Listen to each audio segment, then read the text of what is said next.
유튜브를 비롯해 전 세계적으로 유명세를 타고 있는 불닭볶음면에 대해서 여러분들도 잘 알고 계시죠? 매운맛을 즐기는 분들은 한 번쯤은 드셔보셨을 텐데요. 불닭볶음면은 주로 유럽, 북미, 러시아 등 서구권 국가에서 큰 인기를 끌고 있는데 최근 들어 중국과 동남아에서도 불닭볶음면과 한국의 라면이 큰 인기를 끌고 있다고 합니다. 삼양식품은 의외로 해외 법인을 보유하지 않고 있는데요. 그만큼 본사 차원에서 현지에서의 마케팅은 제대로 진행하지 못하고 있는데 대부분 SNS를 통한 입소문으로 수익이 증가하고 있다고 합니다. 도대체 전 세계에서 불닭볶음면이 왜 이렇게 인기가 있는지, 그리고 한국의 라면의 인기는 어느 정도인지 한번 알아보도록 하겠습니다.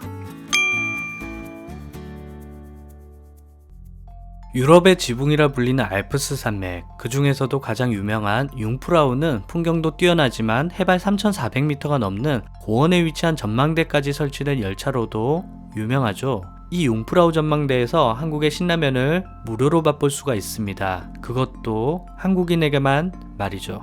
이 특이한 프로모션은 바로 우리나라의 동신항운이 스위스 융프라우 철도의 우르스 캐슬러 사장에게 제안한 것에서 시작되었습니다.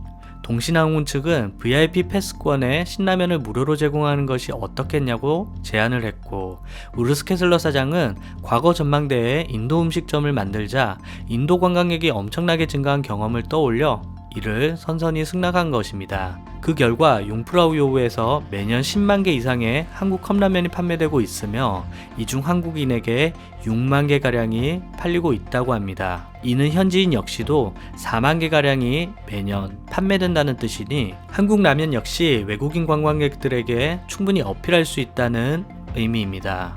신라면도 유명하지만 역시 불닭볶음면이 최근 서구권에서 상당한 인기를 누리고 있죠. 이 불닭볶음면은 삼양식품의 CEO인 김정수 사장의 아이디어입니다. 사람들이 줄 서서 기다리던 매운 찜닭에서 영감을 받았다고 합니다. 그 후 1년간 1200마리의 닭과 약 2톤가량의 소스가 연구 과정에 사용됐고 마침내 불닭볶음면이 출시됩니다. 처음엔 너무 매워서 시장의 반응이 좋지 않았지만 매운맛을 좋아하는 사람들 사이에 입소문이 퍼지면서 매년 판매량이 증가하였으며 SNS에서 파이어 누들 챌린지, 즉 불닭볶음면의 매운맛에 도전하는 외국인들의 영상이 엄청난 인기를 끌며 불닭볶음면 역시 역대급 인기를 끌게 됩니다.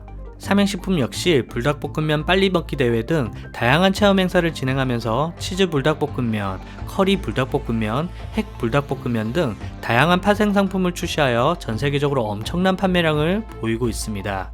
2017년에는 한국 라면 수출액이 사상 최초로 4천억 원을 돌파했는데요. 이 중 절반인 2천억 원이 삼양식품의 라면 수출액이었고 그중 1,750억 원이 불닭 브랜드의 수출액이었습니다.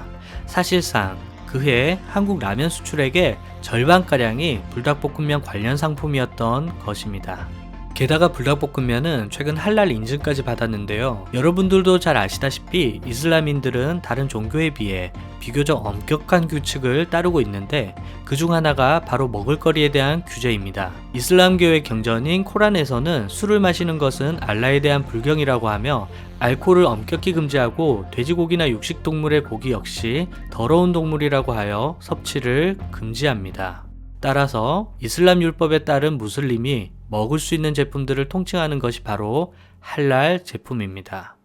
모든 식물성 음식과 해산물 그리고 육류 중에서 이슬람식으로 도살된 초식 동물의 고기나 이를 원료로 한 화장품 등이 할랄 제품에 해당이 되는데요. 이 검증 방식이 상당히 까다롭다 보니 많은 비이슬람권 국가에서는 종교와 상관없이 엄격한 기준을 통과한 믿을 수 있는 식재료나 제품이라는 의미에서 할랄 푸드에 대한 수요가 꾸준히 증가하고 있습니다.